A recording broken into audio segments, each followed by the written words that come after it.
Subscribe Prudent social media channel and press bell icon for latest notifications. 190 almost out of 301 lost deposits in this election.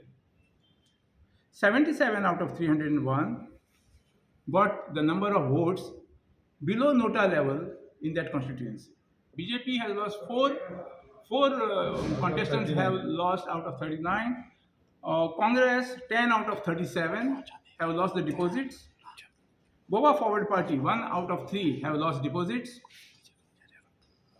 Maharashtradi Gomantak Party 7 out of 13 have lost the deposits. Up 35 out of 39 have lost the deposits. Revolutionary Goan Party 31 out of 38 have lost the deposits. TMC 21 out of 26 have lost the deposits. NCP Nationalist Congress Party 12 out of 13 have lost the deposits, and Shiv Sena 9 out of 11 have lost their deposits.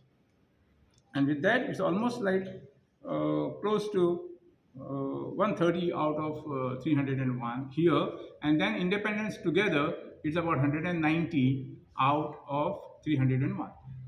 In 2017, the average asset of the MLAs was 10 crores.